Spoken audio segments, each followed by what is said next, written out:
Инде Раббыбыз Аллаһ Субханаһу ва Тааля кешелек дөньясына рәхмәт итеп, үзенең иң соңгы илчесен, үзенең иң яраткан кулын, иң сөекле пәйгамбәрен җибәрә, Мухаммад саллаллаһу алейхи ва саллям. Мухаммад пәйгамбәребезне Мустафа дип тә йөртәләр. Ягъни сайлап алынган. Аллаһ Субханаһу ва Тааля шушы пәйгамбәрне җибәрә кешеләрне хаклыкка чакырсын өчен дип, начарлыктан тыйсын өчен дип, изгелекләр кылырга өйрәтсен өчен дип, ислам дин аңлатсын өчен дип, Раббыбыз Аллаһ Субханаһу ва Тааля шушы пәйгамбәрне җибәрә. Пәйгамбәрбез саллаллаһу алейхи ва саллям Мәккәдә туып, Мәккәдә дингә инди башлагач, 40 яшь тулганнан соң, Мәккә мөшрикләре аңа каршы чыктылар. Аны мыскыл итә башладылар, аннан көлә башладылар. Ни өчен? Чөнки Пәйгамбәрбез саллаллаһу алейхи ва саллям аларның иләһләрен, бу иләһләр Аллаһ түгел, бу иләһләргә гыйбадәт кылырга, табынырга, ярдәм сорарга ярамый. Чөнки алар ризык та бирүче түгел. Начарлыкны да, яхшылыкны да алып килә алучылар түгел. Алар гади агач кисәкләре, таш кисәкләре, җансыз, күрми торган, ишетми торган, белми торган. Сез шуларга табынасыз. Шуларга гыйбадәт кыласыз дип. Шуның өчен Пәйгамбәрбез саллаллаһу алейхи ва саллямдан көлделәр. Пәйгамбәрбез саллаллаһу алейхи ва саллям аларга үндәде, начарлыкларын калдырып, яхшылыклар эшләргә. Һәм мөшрикләргә бу авыр саналды. Шуңа күрә алар мөмин мусламаннарны да, Пәйгамбәрбез саллаллаһу алейхи ва саллямны да рәнҗетә башладылар. Аллаһ Субханаһу ва Тааля Куръан-ы Кәримдә, Әнбия сүрәсендә әйтә: "Ва иза раъака аллазина кафару яттахидунка илля хузwan, ахаза аллази язкуру алихатакум ва хум би зикрир рахмани хум кафирун." Әгәр дә сине кафир булучылар, имансыз булучылар күрсәләр, алар сине көлкегә калдырмакчы булдылар ди. Ягъни сине белән көләләр иде, мыскыл итәләр иде ди. Һәм әйтәләр иде, шушымы инде ул? Безнең иләһләребез турында сөйләүче. Ягъни безнең иләһләребезне булдыксыз, безнең иләһләребезне дәрәҗәсез, безнең иләһләребезнең бер нәрсәгә дә кудрәте юк дип әйтүче кеше шушымы инде ул? Гади бер көтүче, гади бер бәндә, базарларда йөри торган кеше, шушымы инде ул пәйгамбәр, шушымы инде ул илче дип көлә торган булдылар Пәйгамбәрбез саллаллаһу алейхи ва саллямдан. Пәйгамбәрбез саллаллаһу алейхи ва саллямга сахабалар ияргәч, иң беренчедән булып куллар, фақирләр, көчсезләр иярә. Алардан да көлә башладылар. Эй Мухаммад, синең бит артыңнан җин дәрәҗәсе булмаган, җин булдыксыз, куллар, хәерчеләр, фақирләр, мискиннәр генә бит иярде дип. Һәм Аллаһ Субханаһу ва Тааля аларга карап: "Ва хум би зикрир рахмани хум кафирун."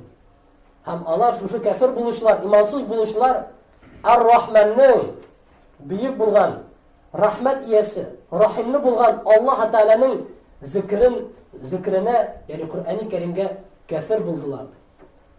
Һәм игътибар итегез җәмәгать, Аллаһ Субханаһу ва Тааля монда үзенең бер сыйфатын, исемен Ар-Рахман дигән исемен әйтә. Рахимле булган. Ягъни Аллаһ Субханаһу ва Тааля ул шушы дөньяда бөтен кешеләр өчен дә рахимле. Ул шушы имансызларга ашарларына ризык биргән, эшерләренә су биргән, киерләренә кием биргән, балалар биргән, байлык биргән, дәрәҗә биргән, сәламәтлек биргән, халал җифетләр биргән. Күктән яңгыр иңдереп, җирдән үсемлекләр чыгарып, төрле нигъмәтләрен биргән. Һәм шушы нигъмәтләр бирүче Аллаһ Тааляның илчесен алар рәнҗетәләр, аннан көләләр. Аллаһ Субханаһу ва Тааляның сүзләрен җиргә топтыйлар, кулак салмыйлар шушы сүзләренә. Менә шушы буламы инде ул? Шушы ул нәкъ менә шушы акылсызлык. Үзләренең сыннарын олуглыйлар. Ризыкландырмый торган, киендермий торган, күрми торган, ишетми торган, агачтан ясап куйган үзләренең сыннарына гыйбадәт кылалар. Һәм нинди генә пәйгамбәр килмәгән булсын, хөрмәтле җәмәгать, Onlarning bütünüsinden de kıldılar, bütünüsinden de meskhara ettiler. Şuna göre şu Enbiya suresinde başka ayetinde Allah subhanahu wa ta'ala ayet. وَلَقَدْ اسْتُهْزِئَ بِرُسُلٍ مِّنْ قَبْلِكَ فَحَاقَ بِالَّذِينَ سَخِرُوا مِنْهُمْ مَا كَانُوا بِهِ يَسْتَهْزِئُونَ. Ey Muhammed sallallahu aleyhi ve sellem, sana kadar gelgen elçilerine de şulayıp meskhara ettiler, şulayıp Allah'tan da küldüler. Hem sinden külüşü, hem Allah'tan külüşü, yani peygamberlerden külüşü imansızlarının, müşriklerinin neticesi neydi buldu? Onlarda Allah subhanahu ve teala birgen gazap hak buldu dedi. Hak buldu onlarda şu kilgen gazap, hem Allah şulayıp Allah subhanahu ve teala ete o'zlari misqil etgan, o'zlari kulgan narsalari için javob tutdilar dedi. Javob tutdilar jamoat. Nendigina payg'ambar bo'lmasin, Allah masxara qildilar. Nendigina payg'ambar bo'lmasin, ondan kuldilar. Nuh alayhissalom eng birinchi elchi. O shirkni tiyib, ya'ni sinlardan, putlardan g'ibodat qiluvni tiyib dinga indi boshlagach, ana narsa aytdilar. Ey Nuh, senin ortingdan bir jiyin derecesi bulmaganlarına iyerdi dedi. Hem Allah subhanahu wa ta'ala Nuh aleyhisselamga Qur'oq yasarga emir etgach, karabil. Şulay yok, müşrikler güldüler. Nerse dediler? Sen ne şeysin? Şulda kim Qur'oq yasayındı? Allah o'tgan soyun Nuh aleyhisselamdan küle turgan buldular. Hatta koy bir nelerde getirirler. Bu indi İsrailiyet, yani bunun dürüst buluğu da bal, dürüst bulmağı da ihtimal. Peygamberimiz sallallahu aleyhi ve sellem ayta İsrailiyetten kelgen haberler Kur'an hem hadiske karşı kilseler alarga ışanmağız di. Karşı kilse kilmese ışansanız da bula, ışanmasanız da bula di. Yani şu bir haberlerden kelgen rivayetler boyunca Nuh aleyhisselam Qur'oq yası başlagaç müşrikler nerse işli şu Qur'oqqa kirib o'zlarining ulu yumushlarını ishlab chiqib keta turgan bo'lalar. Hep azobda o'tmay Allah subhanahu va taolo ularga avru jiberadi. Nindi avru? Vodi avru, tishlari sızlay boshlaydi. Bular shu tishlarini sızlavni to'xtatib uchun nindigina chora qo'llanmalar, birsida yordam etmaydi. İlla demagan bir chora qolar. Mana shu tezakni olib shaynasalar, tishlari sızlavdan to'xtay turgan bo'ladi. Allahu a'lam bu haber dürüst mü yok mu? Lakin nişikine bulmasın. Allah subhanahu wa ta'ala onun peygamberlerinden, dininden külüşlerini şu dünyada o mezhara kılar. Lut aleyhisselamdan küp mü küldüler? Allah fahişlikten tuktatkan vakitte, naşarlıktan, bozukluktan tuktatkan vakitte, irler bilen irler birge gaile kurup yeri turgan bulgan, Lut aleyhisselamın kavminde bulgan şu imansızlar, şu kabahatlikten tuktatkan vakitte de ondan küldüler. Bu bir şista bir kişi, bu bir patlana turgan kişi, onun altından iyermeyiz, o jülerdi. Hem Allah'ın neticesinde buldu. Günlerden bir günde Allah subhanahu wa ta'ala Allah'ın bütün üstünü ko'tarib, eğlendirip jirge berdi, hem üstevine eli taşlar bilen Allah'ını halak kıldı. Şulay Hud aleyhisselam, Salih aleyhisselam, Allah'ın kavimleri de küle turgan buldular. Peygamberlerin mıskıl ite turgan buldular. Hem Allah'ın da neticesi şunday buldu. Şu dünyada Allah gazapka düşer buldular. Allah subhanahu wa ta'ala şu dünyada Allah'ını helak etti.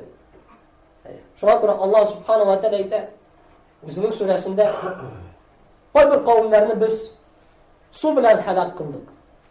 Koy birlerini biz jil bilen helak kıldık. Koy birlerini biz tavuş bilen, yani Cebrail feriştenin kışkırığı bilen helak kıldık. Koy birlerini biz ko'tarib jirga tumurdik dedi.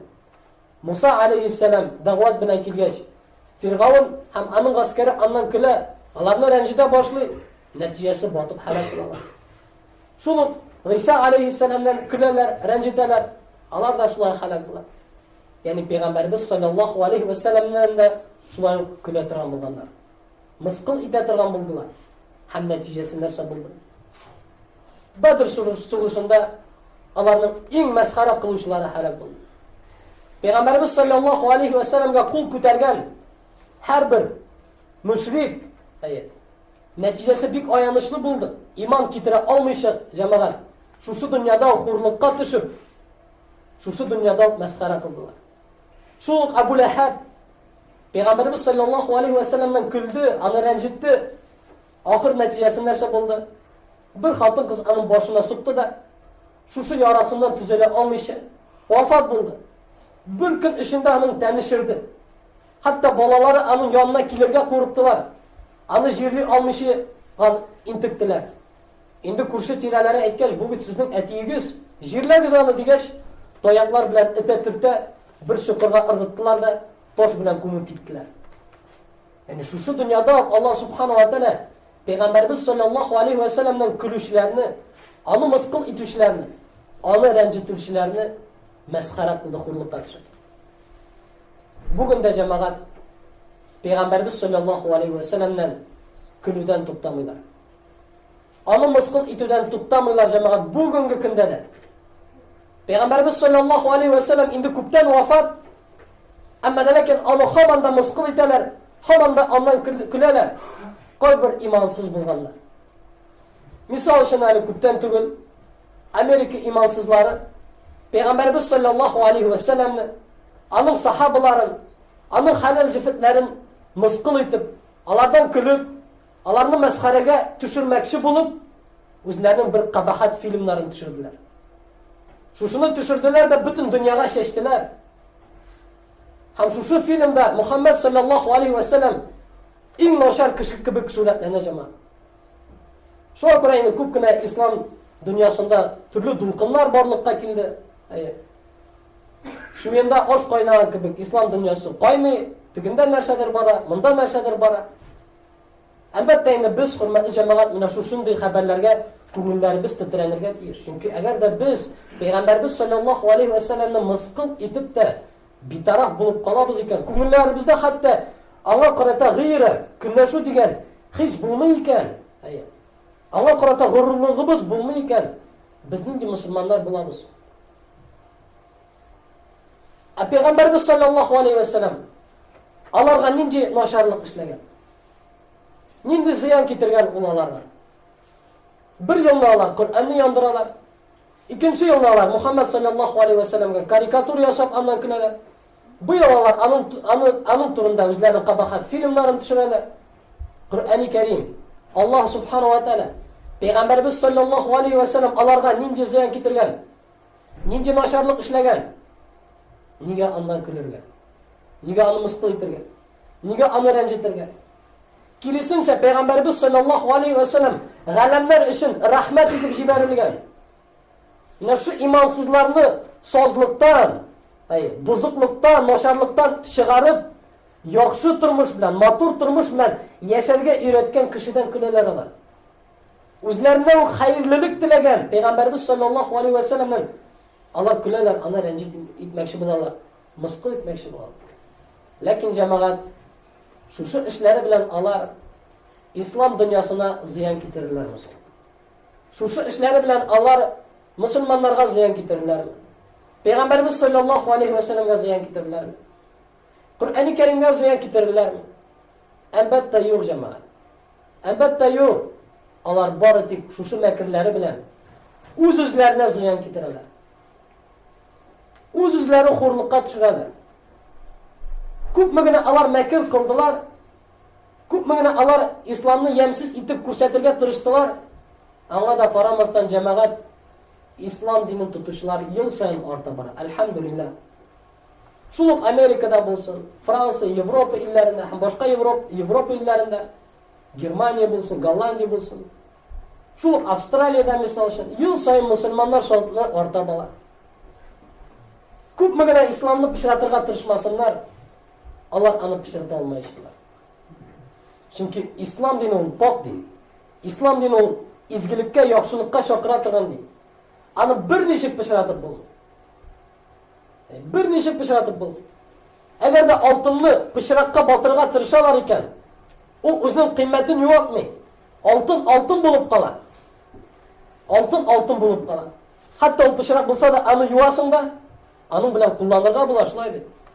Evet. Şunlar İslam dininde küpmegine pişiratırga tırıştılar da аны пешерә алмаячак. Пәйгамбәрбез саллаллаху алейхи ва салламнан күпме генә көлергә тырышсалар да, Пәйгамбәрбез саллаллаху алейхи ва саллам бөтен кеше өчен үрнәк кеше булып калачак. Кыямәт көненә кадәр. Пәйгамбәрбез саллаллаху алейхи ва саллам ул үзенең әдәбе, әхлагы белән башкаларны шаккаттыра торган була.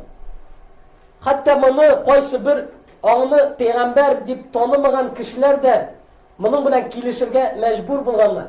Хәтта бүгенге көндә яшәүче кайбер политологлар, шул Европа илендә яшәүче, исемен оныттым, бер политолог әйтә, әгәр дә бүген Мухаммад кебек ил башлыгы була икән, бөтен дөньяда тигезлек булыр иде.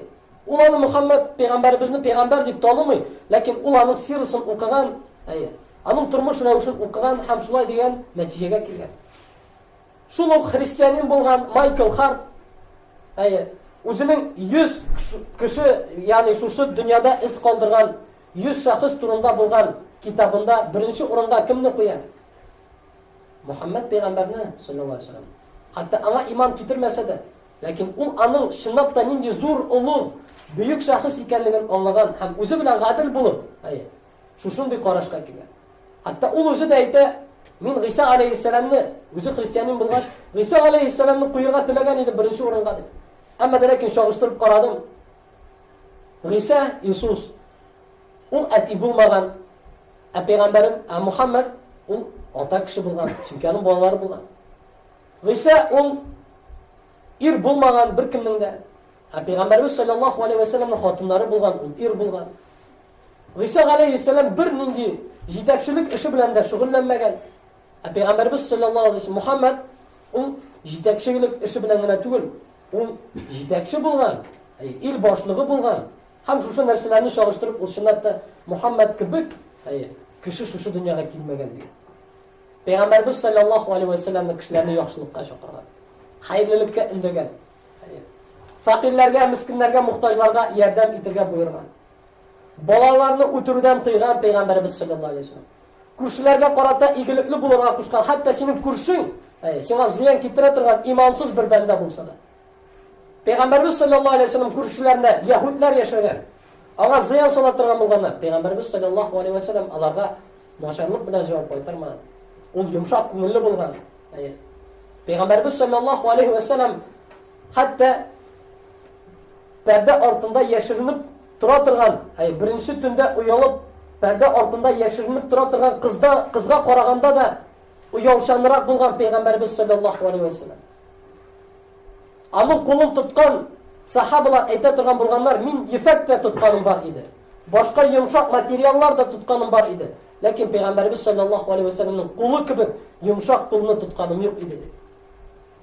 Пәйгамбәрбез саллаллаху алейхи ва саллям Аллаһ Тәгаләнең динен саклаган вакытта ул юлбарыстан да нирәк булып, юлбарыстан да көчлерәк булып үзенең динен саклый торган була. Пәйгамбәрбез саллаллаху алейхи ва саллям бер вакытта да үзе өчен үч итмәгән. Бер вакытта да начарлык белән җавап бирмәгән. Пәйгамбәрбез саллаллаху алейхи ва саллям хатыннарына карата игелекле булган, күршеләренә карата игелекле булган, бөтен кешеләр белән дә гадел булган Пәйгамбәрбез саллаллаху алейхи ва саллям. Хәтта нәрсә дигән шуның кадәр гадел булган, үзенең туганнарын да ул, әгәр дә диндә каршылык килә торган нәрсә булса, якламаячакмын дигән. Әгәр дә минем кызым Фатыйма бер нәрсәне урласа, мин аны Аллаһ субхану ва тааляның дине кушканча аңа җәзасын бирер идем дигән. Үзенең кызын ни кадәр ярата торган кызын. Күрәсезме, ни кадәр гадел булган Пәйгамбәрбез саллаллаху алейхи ва саллям. Бүгенге көндә кайсы бер имансызлар Пәйгамбәрбез саллаллаху алейхи ва салламның дәрәҗәсен төшермәкче булалар. Ләкин күпме генә төшерергә тырышсалар да, аның дәрәҗәсе төшмәячәк. Чөнки шушы дөньяда бүгенге көндә миллиард ярым мусульман Пәйгамбәрбез саллаллаху алейхи ва салламның исемен әйтеп, көненә ничә тапкыр аңа салават әйтәләр. Намаз укыган вакытта, 5 вакыт намаз укыган вакытта без Пәйгамбәрбез саллаллаху алейхи ва салламга салават әйтәбез. Миллиард ярым мусульман салават әйтә Пәйгамбәрбез саллаллаху алейхи ва саллям. Аңа фәрештәләр салават әйтеп тора Пәйгамбәрбез саллаллаху алейхи ва саллям. Ул туганнан алып, ул үлгәнчегә кадәр һәм кыямәт көне җиткәнчегә кадәр, хөрмәтле җәмәгать, Пәйгамбәрбез саллаллаху алейхи ва салламның исеме макталып, Dilden düşmeyecek. Hatta onun ismi de Muhammed. Maqtala turgan.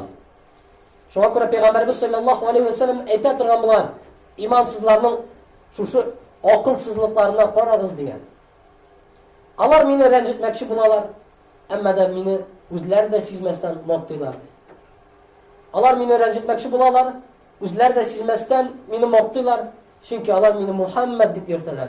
Muhammad narsa degan so'z maqtala turgan degan so'z. Endi Rabbimiz Allah subhanahu va taolo shunga ko'ra şu oyatında devam etib aytadi: "Kul men yaklaukum bil-layli wan-nahari minar-rahman bal hum an zikri rabbihim muridun." Aydi. Gündüzlerin, ya'ni tunlarin ham gündüzlerin Allah subhanahu va taoladan sizni kim saqlab qola olaycha? Kim saqlay olasha? Lekin ular baribir Qur'onga burilib qaramaylar. Am lahum alihatun tamna'uhum min dunina? Alarning Alloh taoladan tush boshqa ilahlari bormi? Mendan saqlab qola olatirgan. La yastati'una nasra anfusihim. Alarning bitshushu ilahlari, shushu putlari o'z-o'zlarına da yordam eta olmaylar. O'z-o'zlarına da bo'lisha olmaylar.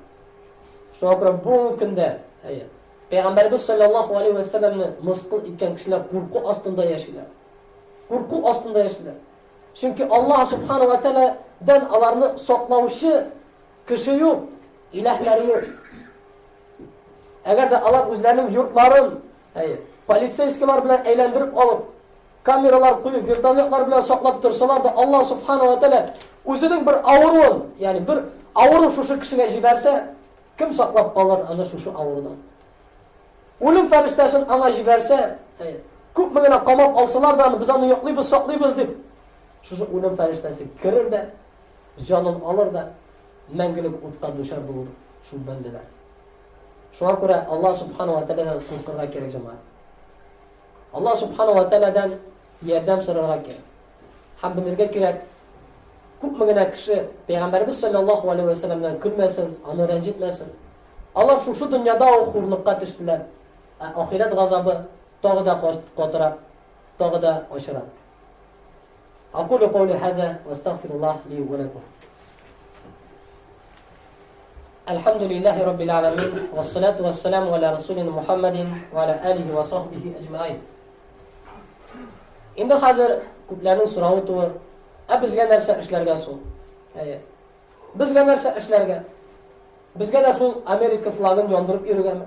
Yo'q, albatta jamoat. O'z-o'zimizdan boshlarga kerak. Payg'ambarimiz sollallohu alayhi va sallamning sunnatin, uning adabin, axloqin o'zimizda o'rnashtirishga kerak. Biz o'zimiz o'zgarmasak, jamiyat o'zgarmayacak. Sen anda Amerika flaglarini yondirib, alla narsalar ishlab yursang, ziyonga ketirasan. Bundan bir nechta foyda da bo'lmaydi.